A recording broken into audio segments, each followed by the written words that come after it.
Sayang, sebenarnya apa yang akan dibicarakan ibu pada Adnan? Tanya Raka pada Tania. Seperti katamu tadi, ibu pasti ingin membicarakan pengalihan perusahaan itu sepenuhnya pada Adnan. Jadi Kanda dan Adnan sudah menguasai saham 75% dari perusahaan Thalia Group. Balas Tania. Itu artinya Kanda dan Adnan bisa mengendalikan para pemegang saham yang selama ini terus membangkang pada kita. Raka sembari tersenyum. Tentu saja, mereka semua akan bertekuk lutut di hadapanmu dan juga pada Adnan putra kita. Dan aku akan menjadi Nyonya Adnan yang tersohor di benua ini. Sambut Sonya memotong pembicaraan mereka. Kembali mereka bertiga tertawa tanpa menyadari kalau Nenek Thalia sudah berdiri di belakang mereka. Bolehkah kalian bertiga menyingkir dari situ? Aku mau lewat. Nenek Thalia menatap mereka satu persatu. Ketiganya sontak terdiam dan memberi jalan pada Nenek Thalia untuk duduk kembali ke tempatnya semula. Sementara itu, Adnan yang baru saja masuk bersama Nenek Thalia terlihat lesu. Wajahnya yang tadi bersinar sebelum keluar dari tempat itu kini terlihat muram, bak tertutup awan hitam. Tanya mendekati Adnan dan menepuk pundaknya. Ada apa denganmu? Tidak apa-apa kubu, balas Adnan tersenyum untuk menutupi kebohongannya. Lama mereka terdiam di sana, hingga terlihat Melati mulai tersadar dari pengaruh obat yang diberikan dokter padanya. Melati memandang ke setiap penjuru kamar itu sembari memegangi kepalanya yang masih terasa pusing. Melati mencoba bangun dari tempat tidur, tetapi segera dihalangi oleh Nenek Thalia. Jangan banyak bergerak dulu, kondisimu masih terlalu lemah. Kamu bilang saja pada nenek jika kamu membutuhkan sesuatu. Nenek Thalia membaringkan kembali tubuh Melati di atas pembaringan. Nyonya ini siapa? Dan kenapa saya bisa berada di tempat ini? Sebut saja namaku, Nenek Thalia. Kamu berada di sini karena kamu sudah menyelamatkan nyawa nenek dari para penjahat yang ingin menyakiti nenek. Nenek sangat berterima kasih padamu untuk itu. Nenek Thalia memegangi kedua tangan Melati dan mengelusnya dengan sangat lembut. Melati mencoba mengingat kembali rangkaian peristiwa demi peristiwa, mulai dari terusirnya dari rumah sampai dia tertembak oleh preman yang ingin menculik Nenek Thalia. Ibu, kenapa ibu memperlakukan anak tak dikenal ini dengan sangat baik, melebihi dari cucu ibu sendiri? Ujar Tania yang kini berdiri tepat di belakang Nenek Thalia. Jaga ucapanmu Tania, dia ini bukan anak sembarangan. Asal kamu tahu saja, gadis inilah yang menyelamatkan nyawa ibu dari para penjahat yang ingin menculik ibu. Bila harus memilih di antara kalian bertiga, aku akan lebih memilih gadis ini dibanding kalian bertiga. Paham? Kamu tahu sebabnya kenapa? Nenek Thalia menyambung ucapannya dengan wajah memerah. Tania tidak menjawab. Dia malah menatap Raka dan Adnan yang saat itu juga hanya terbengong mendengar ucapan Nenek Thalia. Karena dia rela menyerahkan hidupnya buat ibu. Kalian apa? Hanya bisa menghabisi uang ibu tanpa pernah mempedulikan kondisi ibu sedikit pun. Ternyata ikatan keluarga tidak menjamin suatu keluarga akan saling menjaga satu dengan yang lain. Nenek Thalia kembali duduk dengan tatapan kosong, menatap ke arah depan. Hari terus berganti, hingga tidak terasa 2 minggu sudah Melati dirawat di rumah sakit.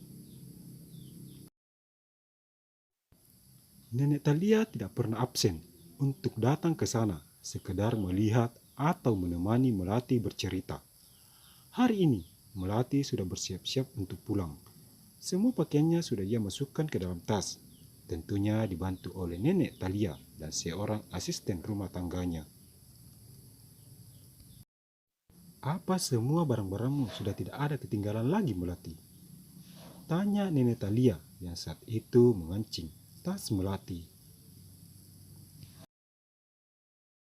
Melati rasa sudah tidak ada lagi, Nyonya. Melati mengumpulkan semua barang-barangnya menjadi satu agar mudah dibawa dan tentunya agar tidak ada kelupaan nantinya. Hihi, anak ini sudah dibilangin jangan panggil Nyonya, panggil saja Nenek, kan enak dengarnya. Protes Nenek Talia. Tapi Nyonya, hus, tidak ada tapi-tapian. Mulai sekarang Melati harus membiasakan diri memanggil dengan sebutan nenek. Titik. Melati hanya diam, entah mengiyakan ataukah menolak permintaan nenek Talia. Tidak lama kemudian, tampak dari arah pintu dua orang pria masuk ke dalam ruangan itu. Satunya adalah Dokter Agus, dokter pribadi nenek Talia, dan satunya lagi adalah Tony, pengawal kepercayaan nenek Talia. Selamat pagi Nyonya Besar. Dokter Agus dan Tony menundukkan kepalanya. Selamat pagi juga buat kalian berdua, balas nenek Talia. Melati, apa kakimu sudah tidak nyeri lagi saat kamu melangkah? Tanya Dokter Agus menatap ke arah Melati. Ada sedikit nyeri sih dokter, tetapi sudah mendingan dibandingkan hari-hari sebelumnya. Kalau kamu masih merasa sakit pada kakimu, lebih baik kamu tidak usah pulang dulu, supaya Dokter Agus bisa terus mengontrol lukamu di rumah sakit ini. Nenek Talia memotong pembicaraan antara Dokter Agus dan Melati. Melati sudah baikan Kone. Serius, lihatlah. Melati berjalan cepat, kemudian sedikit melompat, untuk meyakinkan Nenek Talia dan Dokter Agus kalau kakinya sudah tidak apa-apa lagi. Sudah, Nenek percaya. Nenek Talia menggeleng-gelengkan kepalanya, sedangkan Dokter Agus, Tony, dan asisten rumah tangganya hanya bisa tertawa melihat tingkah lucu Melati. Setelah berpamitan dengan Dokter Agus, kini mobil yang dikemudikan Tony melaju menuju ke arah mansion milik Nenek Talia. Hanya butuh waktu kurang lebih 15 menit saja. Kini mobil yang mereka tumpangi berbelok masuk ke dalam gedung mewah tersebut. Bangunan bergaya Eropa dipadukan dengan nuansa Bali, Padang, dan juga Tanah Toraja membuat bangunan itu tampak begitu megah dan tentunya elok dipandang mata.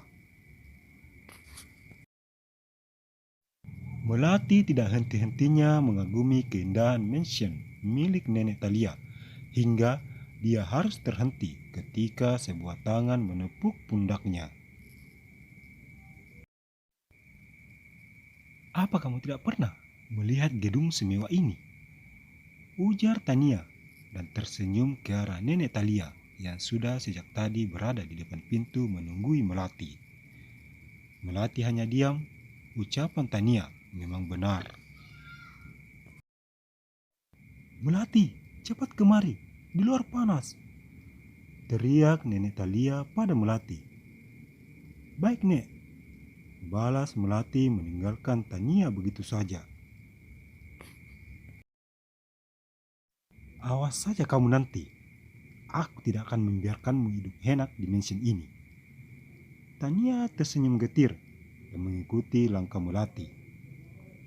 Melati terus melangkah mendekat ke arah Nenek Talia yang saat itu menunggunya di depan pintu. Ayo masuk, biar nenek mengantarmu ke kamar. Bioda, apa kamar Melati? Semuanya sudah bibi benahi.